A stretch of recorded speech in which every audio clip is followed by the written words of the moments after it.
Hi everyone, and welcome to our Cocktails and CHIKAHAN session with Melo and Lama, and also my co-host Nina from the Entrepreneurs. So we've been doing through the Entrepreneurs a bit of a series, kind of getting to know all of the cool people in our community or our barrio, as we would call it.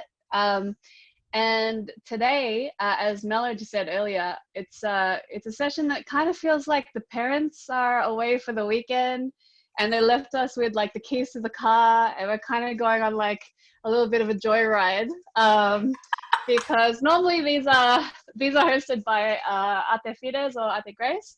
But today we got some young guns in the house, so we're about to get lit. And obviously because it's cocktail hour, we all have our drinks on hand. I want to know what you guys are drinking, by the way. Maybe Lama, what are you sipping there, buddy? I got Cheers. some gin with some calamansi. Yeah. Mm-mm. Yeah. Nice, classic. How are you, Nina? I just got what was on hand, which is just a very small nip of whiskey. Oh, Keeping it classy. nice and neat. But you, Mello? I got a little bit of rose tea with some sparkling mineral water, just the hard stuff, you know? Yeah. Oh. That's like Yep. so fancy. Well, I got a shout out to Ralph Libourne again, because I keep drinking these Negronis that he gave me the recipe for. Bit of a rum, gin, and Campari situation, which has been seeing me through lockdown and been enjoying. Anyway, so today we are gathered here today to talk about growing up a little bit left of centre in Australia specifically. Both our guests today are, both obviously have very unique paths, but you share a lot of kind of commonalities in a way, both being quite community focused, and you both have, very kind of strong creative outlets, and I'd like to know, through all this weirdness that we've all been experiencing, how you guys have been taking care of your physical and your mental well-being, and how those are interlinked for the both of you. Boxers first, eh? Yeah. Boxers first. I've been exercising a whole bunch. Damn, yes. Yo. Anyone that has Melo on Instagram. Oh my god. Tough. I swear. Dude, Tough. Melo's Instagram stories like yell at me to get my ass off the couch. Reels. Yeah. It was still sunny and warm when isolation started, so I was up early every day. Mm-hmm. For university, and they had this big set of stairs.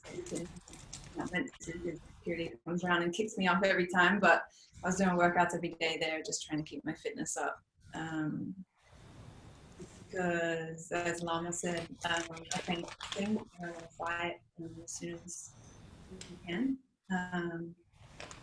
Yes, I got to keep my fitness up, and so when I can actually train in the gym again with my coach, I'll be set. And physical fitness for me is like feeds directly into keeping my mental strong. And kind of been essential for me. But also aside from like physical stuff, I've been like, I meditate every day. Like I get up early every morning. I like sit and meditate, do yoga, and then go work out. Nice. Awesome. Melo's like goals. That's what we're all aiming for. Yeah, I'm like just like writing this down. I'm like, okay, so I just gotta like get up and like do boxing and like fucking meditate. Like, oh my god, I gotta like learn how to skip without like whipping my own ankles. I still do that part. What about you, Lama? How are you keeping well? Quite similarly. Similarly, I've been trying to get my fitness up, because I've got a lot of vices, like Nescafe Blend 43, I think it is. Hey, did you get into the Dalgona whip? The whip?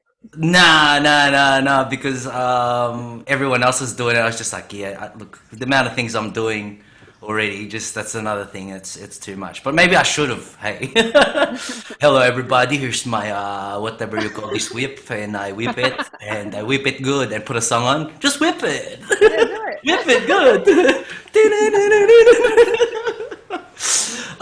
But social media has definitely been one way that I've kept myself accountable, because my self-discipline wavers because of the amount of things I'm into, you know. My general routine since lockdown and a little bit pre-lockdown was kind of my own version of yoga and stretching, because there's a lot of deep breathing involved in that. And only recently did I realize that transitioning from that into another form of exercise via meditating at the end of the session, because you know I'm kind of trying to put a show on my Instagrams and that. It's just like, okay, and everybody breathing in and breathing out, feel the connection. You know, like Yep. it's something that kind of calms me down as well. That yeah, you know, the double-edged sword that is like being a creative online also starts to mess with you mentally, because you're kind of like, Yeah. oh, I got to get this thing out, or I got to do this, that. Yeah, just to actually guide yourself, you know, through some breathing exercises or some meditation is yeah, something I stumbled upon recently. So that's how I've been taking care of the mental health. Hey, Nice, nice. I yeah, feel like it seems like routine is really important. Like, you know, for whatever reason, like as much as sometimes structure can feel confining, but in times where there's almost, you know, so much free time, I think it's really useful to have a bit of routine. Do you have anything that you have been doing, Nina, like to just kind of keep on top of everything? Yeah, I mean, it's interesting what you said, Lama. I mean, it's it's finding a good balance.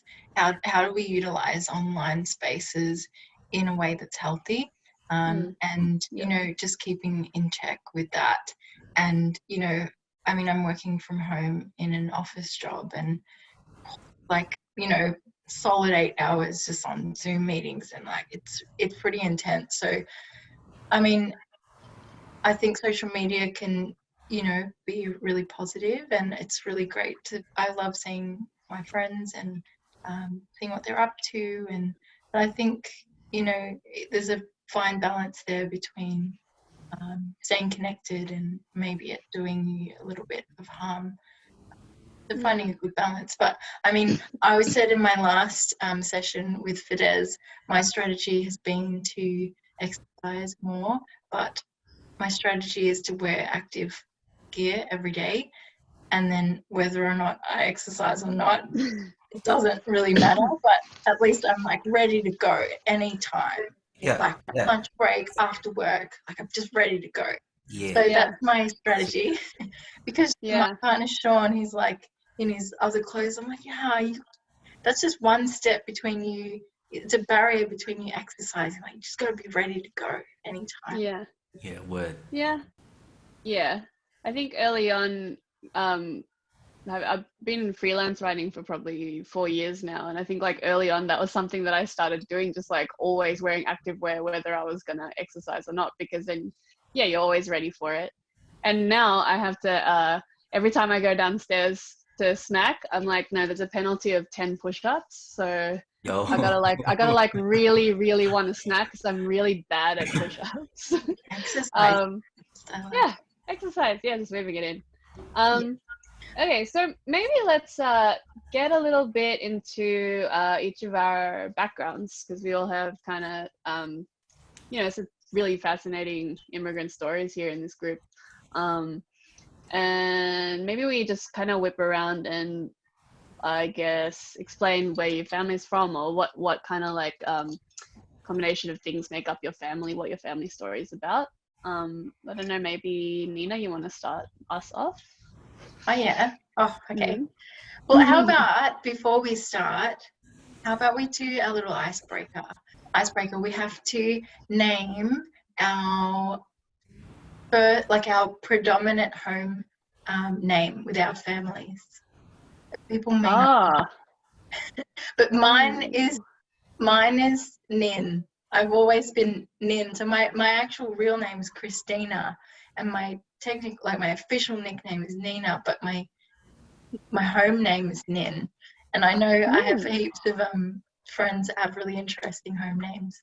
So Melly, what's yours? Oh, Melly, what's your real name? My real name is Sandy. My mum sometimes would call me Meme. Aww. Meh. We have to call each other by our home names now. I have to write in the chat. Hang on a second. Let me pull up the chat here. I got to remember your names. What about It's you, Mama? recording, mate. Well, Yeah. otherwise it's Mel, I think, which I can tell if someone has known me for more than like 15 years, well, that's the easiest way to tell if someone has known me for more than like 15 years. They'll call me Mel. Mel. Yeah, which I don't really identify with so much, but I think that's just what Australians do when short. Yeah. So you could be a Shazza and Yeah, true. you want to hear something funny? So all of us in the group were like, "Oh, we have all home names," and like, "My name's Nin," and Sandra was like, "I don't have a home name." I don't have one. Okay. I don't have one. I don't even get called out there. True. Nothing. It's so formal. It's just like Sandra. It just like came out just Sandra. Always in trouble. If you're being called by your official first name, it means you're in trouble. I'm always in trouble then. But actually, since I've been in the group, the entrepreneurs, everyone calls me Sanj. Yeah, I like that. Yeah. You never were called Sanj beforehand. I got an uncle that called me Sanj, but it doesn't. I don't know. Nicknames don't take off. I don't know. I don't know why. Yeah. Yeah. Anyway, that's me. What about you? Do your family call you Llama? Me. Well, I remember when people were still calling the home phone, right? Like, oh, can I please speak to Llama? Dad's like, who? But no. Apparently, when I was a toddler, the gibberish that would come out of my mouth ended up becoming my home name. You know, apparently you still always go like like this, whatever, yeah. And they ended up calling me Tikoi, right? Tikoi, and then Tikoi sort of became Tux as an abbreviated, weird sort of Filipino-Australian take on Tikoi. And then my uncles that were coming in from the Philippines started calling me Tuko, which is apparently the sound of a gecko. You know, Tuko. It's just so if I walk into a family party or something, you know, and I haven't said hello to certain people yet, you'll hear it from the back of the house party or whatever. They're like, Tuko. So yeah, Tikoi, Tux, Tuko, kind of like, yeah, all based around those names. So Tux, Tuxi, Tux, oh, Tikoi, Tuku. It's just like farmland names. I just respond to. Yeah. That's it. Just, the s are the best. Hey. I even put it at the end of best. It's the best. Tikoi is a dessert. Do you know? It's a dessert. Yes. Yeah. A Chinese one, isn't it? It's like a rice cake. It's Filipino. It's Filipino as well. Yeah. Yeah, I love it. I actually don't think I've ever had that, but yeah, Tikoi. Yeah, I've heard that. It's like glutinous rice flour, I think, and it has a bit of like brown stuff on top. It's delicious. I don't know. That's gonna be like the logo for my cooking show on Instagram. Yeah. Wait for it. Yeah. Tikoi. All right. So how about I'll go first, and I'll just share a little bit about my son. Just really briefly, I was born in Sydney to my beautiful mum and dad, and my mum is from Mindanao, which is the south of the Phils, and with my sister Sanj, and she's from Zamboanga del Norte, which is north of Zamboanga City. So it's on the western sort of coast of Mindanao.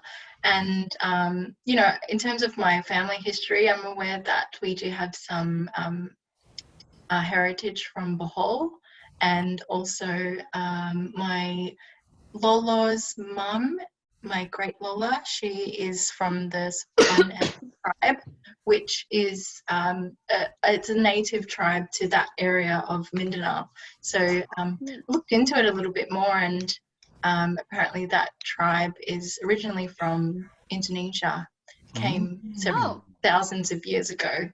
So they mostly live in the mountains of sort of north western region of Mindanao, and have their own language, but my family doesn't speak that language, speak Bisaya. So but I'm really interested to explore that more. And then on my dad's side, so my dad is ethnic Hungarian and migrated to Australia via Italy in the late 50s as refugees. So lived in former Yugoslavia and migrated, walked over borders in Italy, and then got a ship to Australia, and here I am. Yo. That's Here you me. are. How about I'll hand it over to Lama. I was born here in Melbourne, Mercy Hospital, I think it was. Mum was saying in East Melbourne. I must have been conceived in West Footscray, because that's sort of where we were until we moved to Keilor Downs. Both my parents are from Luzon. Dad's from Bataan, where part of the end of the Philippines' involvement in World War II was happening. Bataan's that region. And Mum's a little further north in an area called La Union, a place called Tubao, which is on the way to Baguio. So I got Ilocano heritage and Tagalog heritage. But then I guess in the past 10 years, I've sort of got from the dancing and whatnot, I got steered towards philocentrism, which is kind of like an Aussie flip on Afrocentrism, I guess you could say. And I found out that my great-grandparents were from the south on my mum's side, from the Visayas. The other half of my great-grandparents and the lineage extends further out to the northern part of Luzon. And on my dad's side, my grandfather and his parents were from Batangas, which is like a very kind of like southern Tagalog kind of very old Tagalog kind of region. So already a mixed bunch there in our heritage before conceiving me, I guess. Yeah. So that's my background. So I was born in Melbourne, in Essendon. So there's actually, the hospital that I was born in is now an aged care facility. So feasibly I could end up there as well as being born there, which I think is kind of cool. But my family, my dad's side of the family are from, actually originally Bohol, Christina. Yeah. So yeah, they're originally from Bohol, both my grandma and my grandpa, but they met and they'd been for a while living in Cagayan de Oro, which is also in Mindanao, the kind of northern part of Mindanao. So my family speaks Visaya. And then on my mom's side, my grandparents, my Lolo is Ilocano, and my Lola is Pampangan. So it's a bit of a mixed bag as well. Whoa, there's also melodies now. also have a Chinese great grandpa. So I'm if I was in the Philippines, I would probably say I'm Chinese Filipino, but that distinction doesn't really matter if you're in Australia. So I don't really say that very often. But yeah, my surname is Chinese for that reason, because Chinese grandpa on my dad's side, great grandpa. Nice. Yeah, so that's me. So Melo, tell us your life story. Oh God, what did I get up to before I cut out? Maybe from the top, just to be safe. Okay, I was saying that I grew up in central Queensland, in the country, like hella country. My dad is around probably like 5th generation Australian from British, German, American background, and that side of my family is very pioneering. Queenslanders, like they moved to the area so my hometown of Calliope was first settled for the gold rush, like gold mining, and mining as in like pick and shovel, like digging holes in the ground, no machinery. Yeah, it's pretty crazy. That's my dad's side. My mom is from Cebu City. She came to Australia in 1979 to marry my dad and have every idea of Western life completely blown out of the water. She moved to the country expecting something very different. But yeah, she was the 3rd Filipina in the Gladstone region, and helped to establish that community with her best friend, my tita Anya. Yeah, my cafe is called Migrant Coffee. It's in West Footscray. I opened that with my best friend Stacey in October last year. It basically, that whole space for me is a dedication to my mum, and the migrant experience. Stacey's mum is also from Thailand.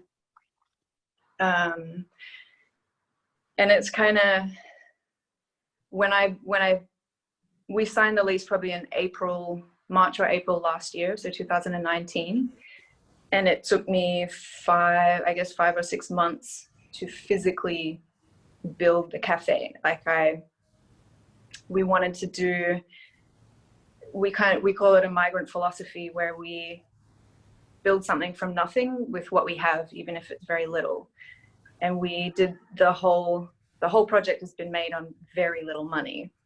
Yeah. Very little. And that meant we couldn't afford to hire builders or contractors. So I'm like on YouTube, how to build a stud wall, like how to build a bench. So everything that you see in the cafe is physically designed and built by mostly myself and some friends, and Stacey painted the walls, and that's kind of, I grew up watching my parents do that. Yeah. My dad built our family home from nothing, like working so many hours and then saving up to build like the next part of the house, you know. I watched my mom do that, like everything from scratch, just build something from nothing. And I feel that you can feel the energy in the place, that it's like literally built out of love, you know. Yeah. And I took on that project a year after my mom passed away. So it's kind of like a real dedication to her and everything that she taught me. And it's a place, the design of it is very minimal in that I want people to feel it and energy to feel it rather than things. And that means getting people in there of like different cultural backgrounds, sharing stories and filling it with stories and people.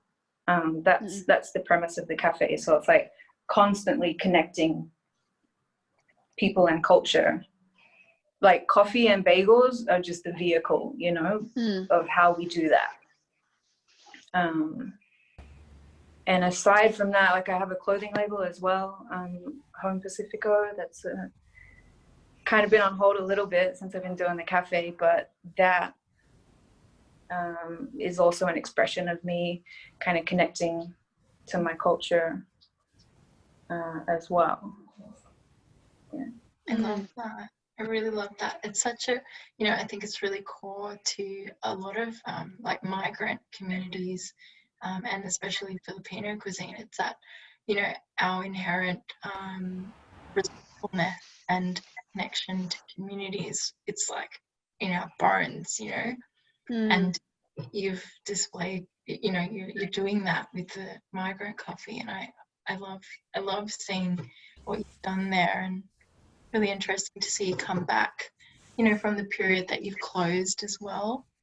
And I love that. It's like, you know, you just got to work with what you've got and make the most of it. And it's beautiful to see people embracing that too. Yeah. Well, I can vouch for the vibe, as I was there on opening day. That's true. You came through. So yeah, post COVID. So yeah, it just had, like, I mean, and it always does. Like I swing by. I used to swing by before my Tagalog class every Saturday. That's right. Like heading off West Side, and so I'd like sneak in for a coffee beforehand, do my homework and stuff.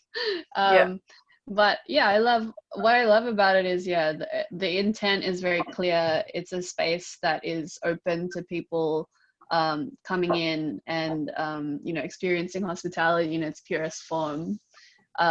You know, it's definitely an offering in that sense. Like, you're very much giving to the community and enabling community, really, like making a space for that community together. So yeah, it's super beautiful. Yeah, it's been a good process. It's like I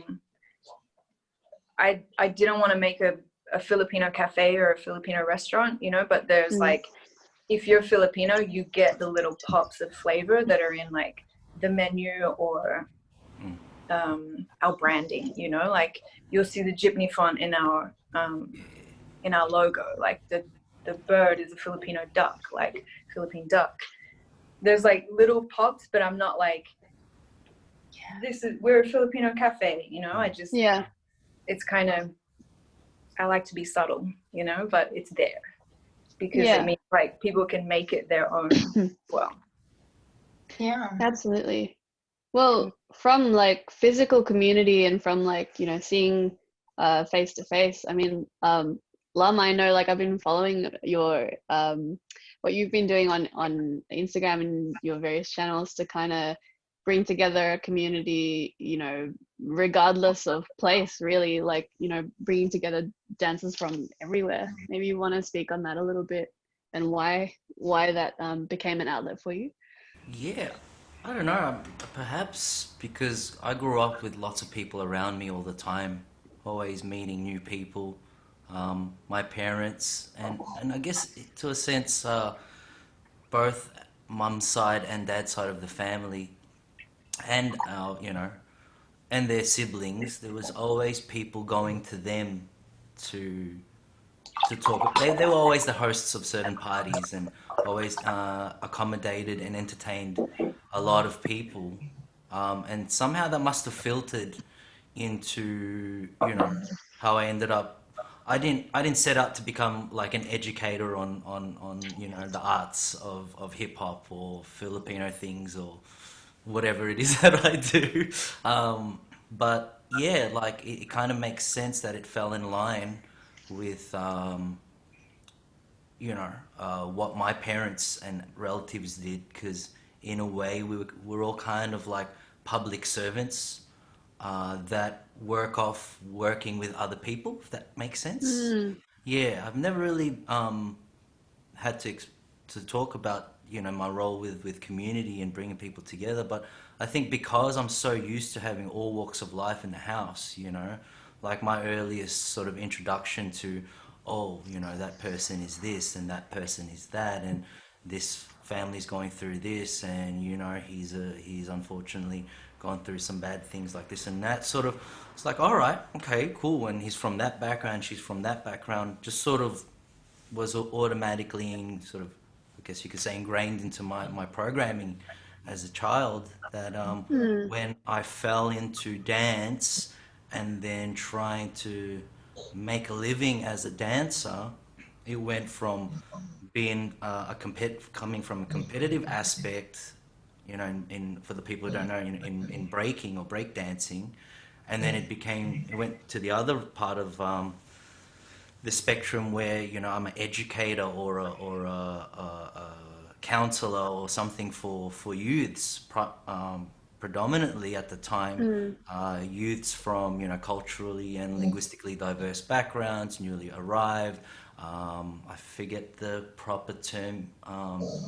People, you know, youths that are at risk. Sorry, that's the one. Yeah, at risk. And yeah, I never really thought about ever excluding anyone.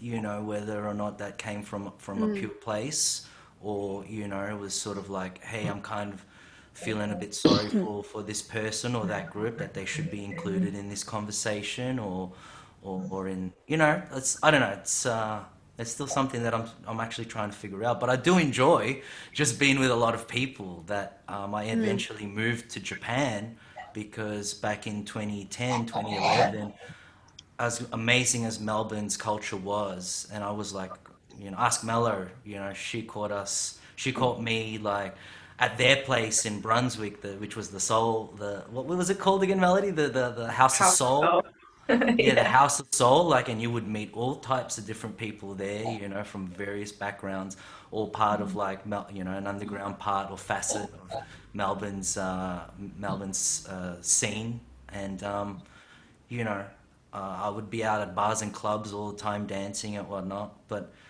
I still felt like Melbourne was still pretty sleepy at the time. So when I got married and then ended up having my first daughter, you know, it's like, I'm going to screw you all, guys. I'm going to Japan where it's like crazy, and you know, there's lots of stuff there. There's like mad staple fashion, you know, like I'm gonna get all the colors, I'm gonna get all the new cuts, you know, I'm gonna eat sushi and sashimi, and you know, enter all these competitions, and it's my turn to have some more fun. But yeah, you know, like then I ended up back in Melbourne, and you know, to see that, I guess perhaps in the past 5 years or so, uh, the values of community, I guess just in sort of the realms that I've been active in, sort of became more segregated, and there was a strong sense of individualism without the sense of community and gathering, you know, and you know, going to places like Migrant Coffee, it's kind of like, wow, because I used to, prior to moving to Japan, I was living in West Footscray, and we would go to that part which is like Little India, right? It's known as Yeah. Little Yeah. India. Um, there weren't any cafes there, and I actually grew up.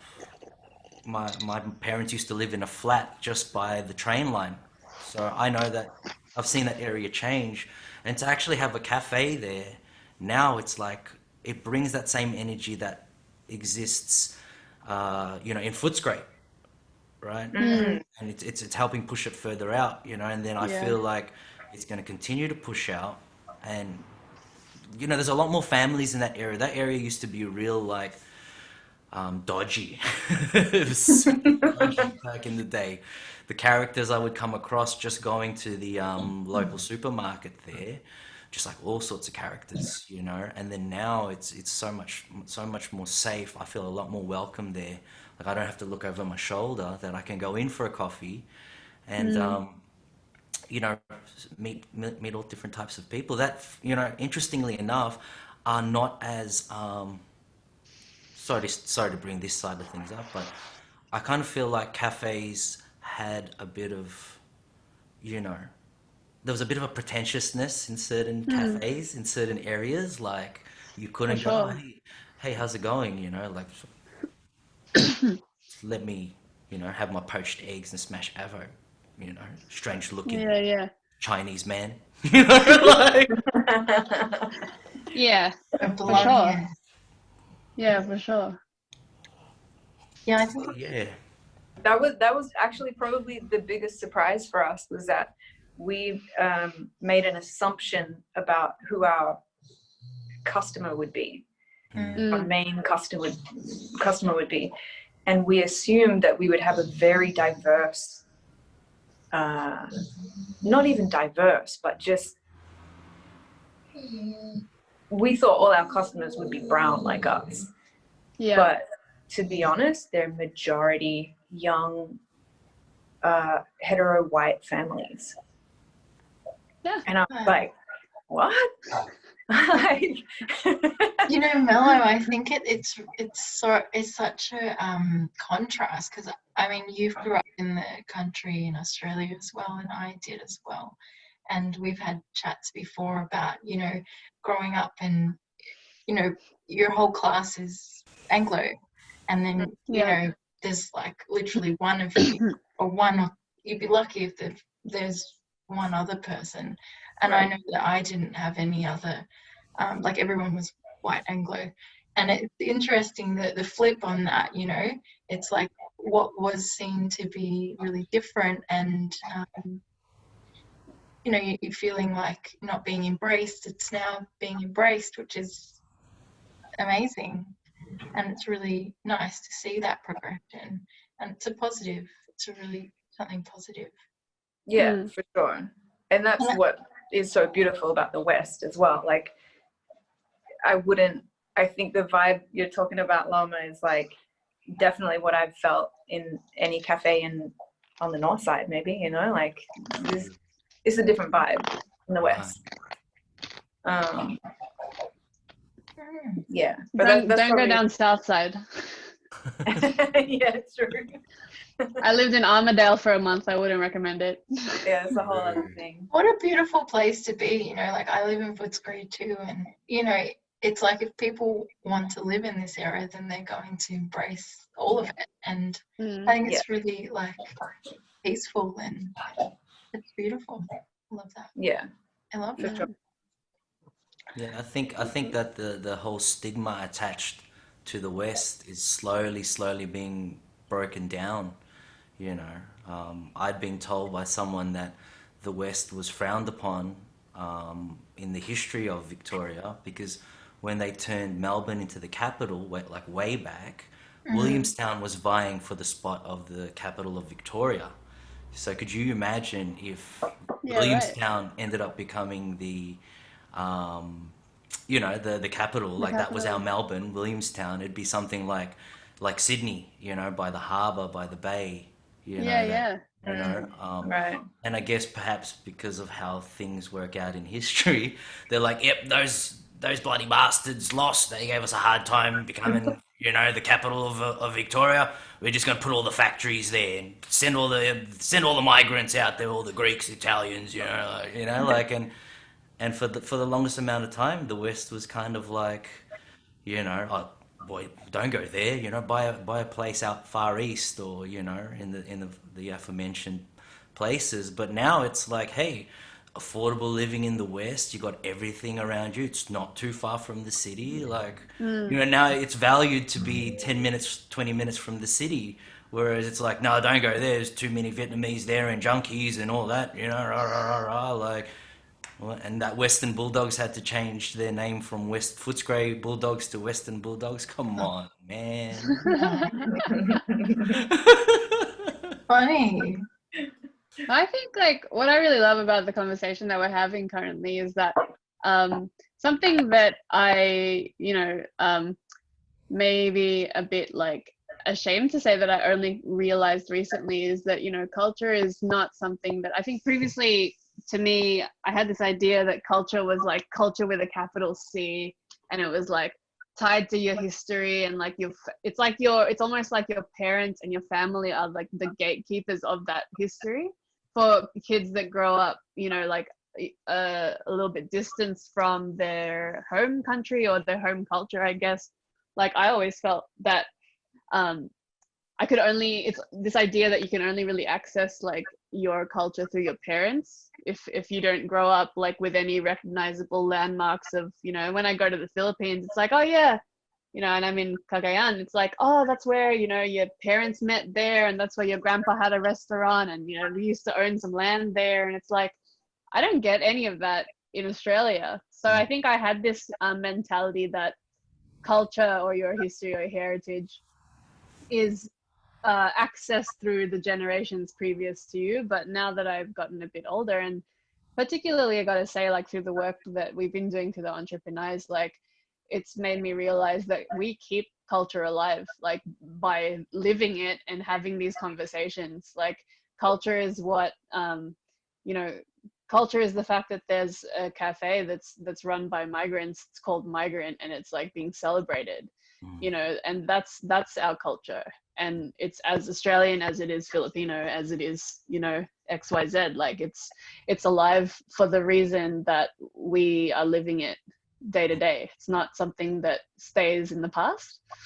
And to me, that's really cool, and kind of resonates with what you guys are all doing, really. And even you, Nina, with like the food that you know, create for us all the time. It's like, it's bringing that Filipino culture in a way that's, you know, it's so palatable and so like contemporary and also so traditional, which I really admire you guys for that. Telling stories in all our own ways.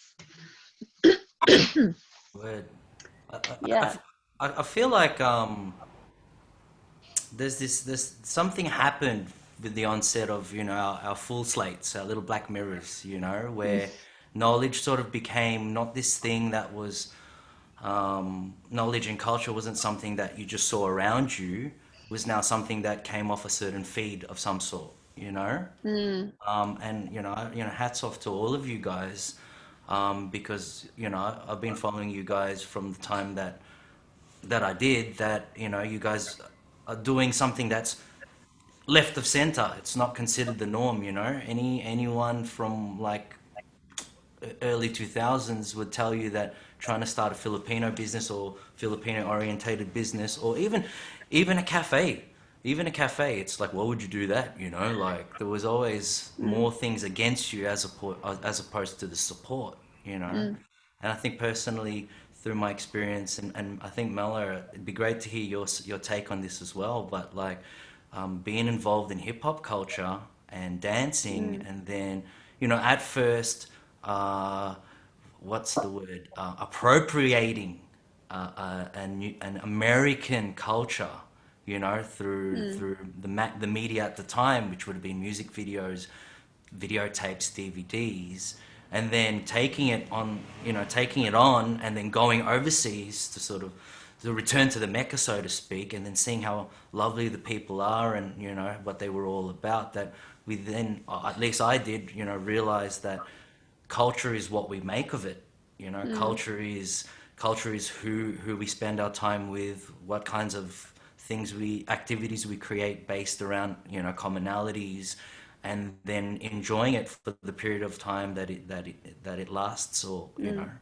where I feel like I am now is kind of like I'm retired, you know, like I'm retired, not spinning on my head as much as I want to because my body can't handle it. But then young people through social media, they'll be like, oh, you know, this guy, he's from that crew, he's from, you know, he done this, he's, you know, he's old school, this and that I'm being brought back now in a different capacity to be like, hey, Lama, what was it like back in, you know, the late 90s, early 2000s? What can you tell us about this? That, you know, community continues to grow, you know, right across the board, you know, like culture continues to evolve, it continues to sort of take where it needs to take from and make something brand new, you know. For sure. Yeah. Mel, I you think spent that's some what's time so in, fresh. What's that? I was just gonna say the same as with Lama's point, like you spent some time in the US, right? Yeah. And like just wanting to know like what you took from it and all of that. I think what Lama said, like you're creating culture like as you're living, you know, like the jams we went to, all the travel we did, like that was literally writing history as as we were just living it, in the same way that you say, like, our little flips now, when it's not like culture with a capital C, it's actually just like us creating what it means now to be Filipino, or to be a b-boy or a b-girl, or whatever it is that you identify with. Like, I think we've had this conversation, Nina, like being mixed as well, like having Filipino heritage and something else as well. Like, you kind of get you're never Filipino enough, and you're never like Australian enough, you know, like I'm too brown to be Australian, and I'm not brown enough to be Filipino, or whatever. But I was thinking about it today. It's like, it doesn't, because I grew up in Australia and I don't speak fluently my mother's language, like I always thought that maybe it like diluted my Filipino-ness, you know, or there's this assumption that because there's this language people use where it's like, oh, you're half, you're not full, which maybe that's a whole other conversation. But I think it enriches what that means, you know, and that's a whole valid experience in itself. Yeah. To be what it means to be Filipino, like it's like 1,000-fold enriched now. And in the same way as like traveling or creating your history as a dancer, or as a Filipino b-boy or as a Filipino b-girl, like that was like in the moment where we were writing history, and that's just living, like that's being present and having an effect on the culture. And then when you've done your part for it, then the next generation can take it wherever they need to take it, you know, and then maybe it's happening on a screen, but that's valid for them. Yeah, for sure.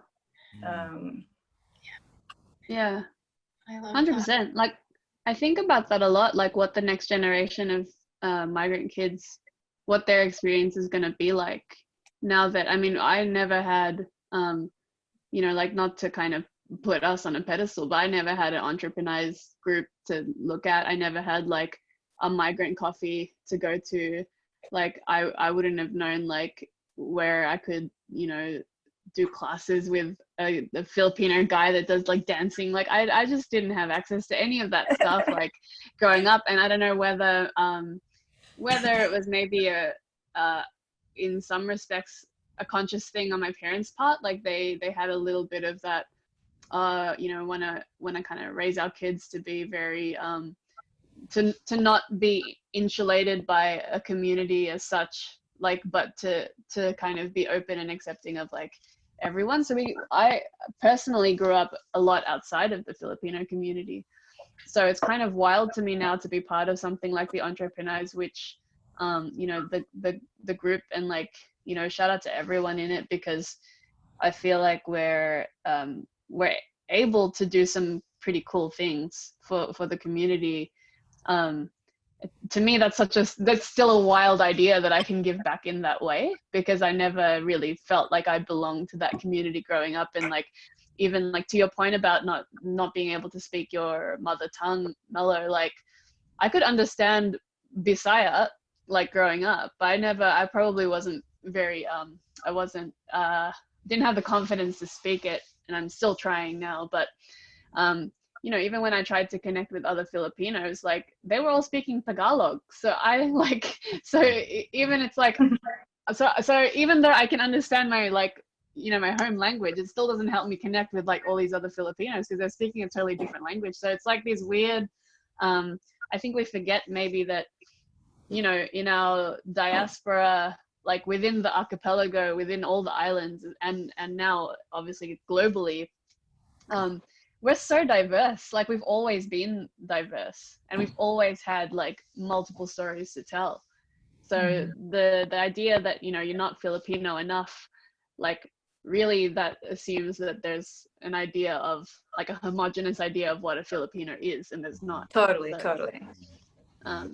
Yeah, I think that's what I've taken from this conversation so far. Yeah.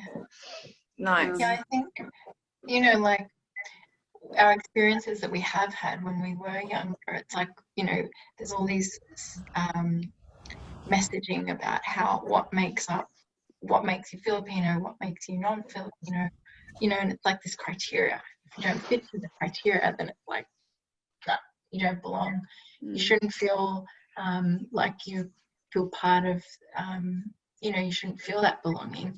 But I think that I definitely feel, you know, with the entrepreneurs and like the work that you're doing, Lama, and Melo as well. And it was really interesting. You said something, Lama, and it was like, you know, you went from competing to becoming, you know, like a mentor to younger people. And I really feel, you know, collectively that, you know, as you get older, it's like, you know, in your 20s, you're still a bit, you know, fluffy and trying to like sort out your shit from when you were younger. And then when you get a bit older, you're like, well, I think that I've unpacked it enough that I know what to do, how I can pass on the wisdom from unpacking and, you know, unlearning those things that, you know, maybe society has told us.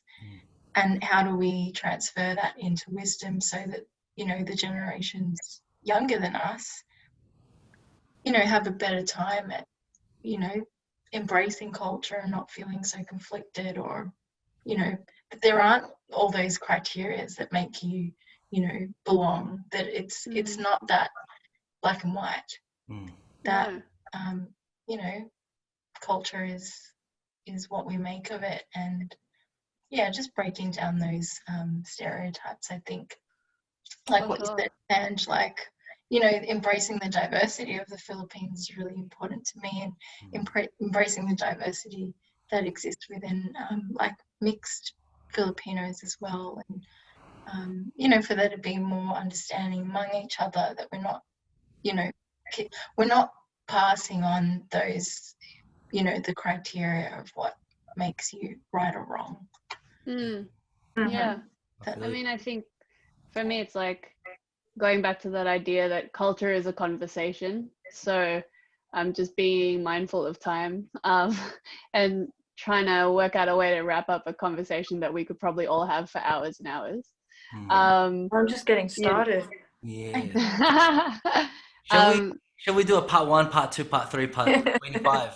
Yeah, I mean, I would just invite anyone that's tuning in to, you know, encourage you to have those conversations with the people around you. Like, take these ideas, take the questions, like, you know, what, like the platforms that all of us have here are very open to questions, comments, to starting that conversation. You know, wherever we feel like we can impart that wisdom, or maybe we have our own questions, you know, we don't necessarily have all the answers, but I think yeah, if culture is a conversation, that's what we're going to try and do, and that's what we've been trying to do with these cocktails and CHIKAHAN sessions. So I want to thank you guys for your time and your wisdom. Thank you so much for sharing and being so generous with everything that you guys both bring to the table, and Nina too. Like, you know, I think it's very enriching to have these conversations. I always learn something from them. So yeah. Thanks so much. Thank you. Yeah. Absolutely. Let's do it again. Cheers, everyone. Cheers. Cheers. All over. Oh, I'm empty. Far. Nah, me too. All right. Catch you guys later.